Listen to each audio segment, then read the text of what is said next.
Hello everybody, welcome to The O Guy. I'm The O Guy. Today we're going to be reviewing a not so new album that came out last year in 2018. I'm a little late on the party with this one, but for my first review I might as well dive into what I thought was the best album of last year, and that's this one right here, Death Grips.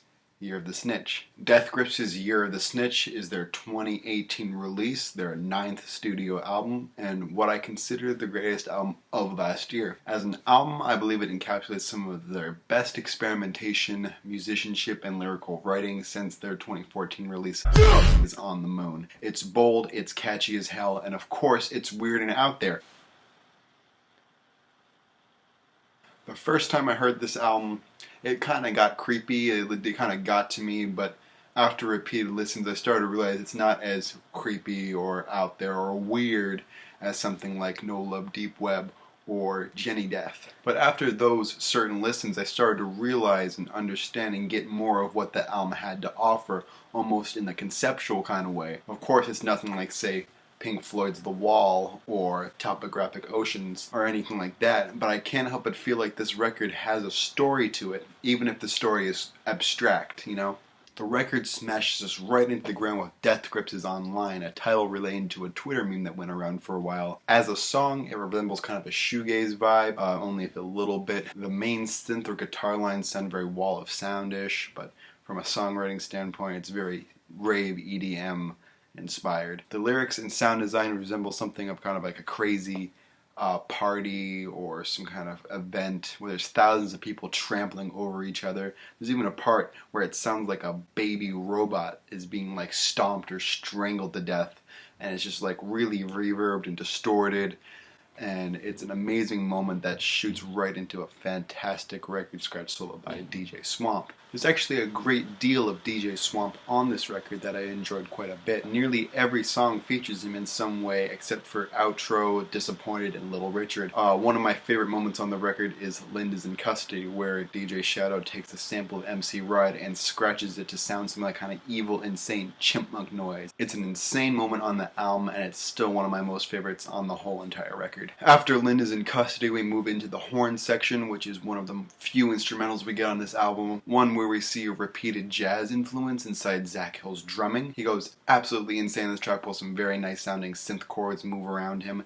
Another amazing moment on the record, a very underrated one as well. I see people hate on this track as kind of useless and doesn't need to be on the album, but I personally see it as one of my favorite moments on the whole entire thing. It's just such a great playing from Zach Hill, my main man over there. A couple more jazz-influenced songs on this album are Little Richard and The Fear. The former is an interesting mix of jazz, electronic, but not really rap. The more I think about it, the record is like the furthest they've gotten from being hip-hop in their whole discography. The Fear is one of their most heartbreaking lyrically and psychopathic sonically sounding songs on the album, and one of my most favorites. The piano and drums feel like some kind of demented jazz club in a dark, wet basement. But this album isn't without amazing bangers as well. One of the most famous and heavy songs on this record is Black Paint. The song punches in with what seems to be like a callback of Blackjack off of their 2012 album, The Money Store, with the bass line being as distorted and crazy as possible, feeling like a muddy splash in the face with every note. The whole song has a fantastic hard rock influence all throughout it, and honestly it's probably the best sound choice they've made on that album. Sure, Jenny Death was hard, but it seemed a little try-hard to me. I never really cared for that record all that much in that aspect, but this was a perfect amount of hard rock ideas and hip-hop and electronic fusion. Black Paint is a masterpiece of a song. If you're going to take any song off this album just to listen to as like a starter for it, if you don't want to listen to the track list in order, I don't know why you would want to do that, start with Black Paint.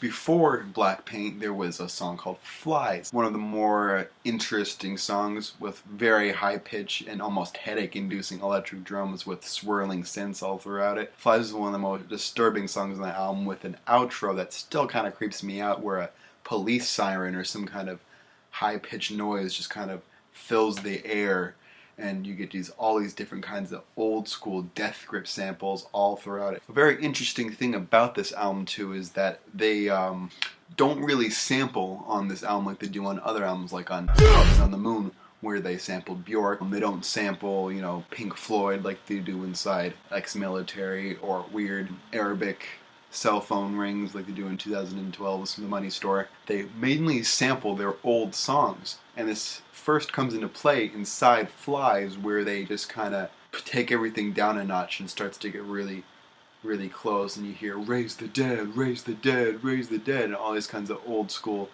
Ex-Military era Death Grip samples. And I thought that was just an interesting way to go about doing this album, you know?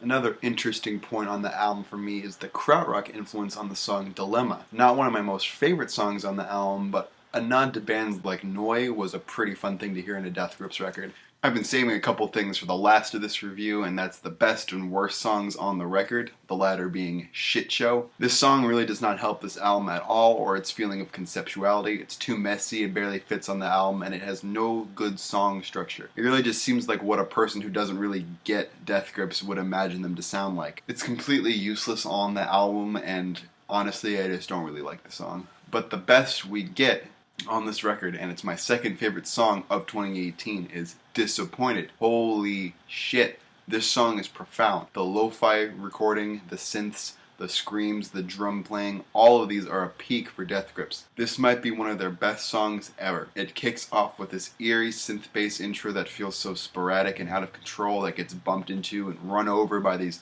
drum grooves with the cries of disappointed in the background. The verse section is insane too, with a quiet spoken phrase from Ride that gets amplified by a million with a scream of the same word switching off between the two. The chorus is much more hard and punk-like, and it shoots straight into a cry of "Wah me!" That really is one of the most soul-crushing moments on any Death Grips record, any hip-hop record. I absolutely love that song.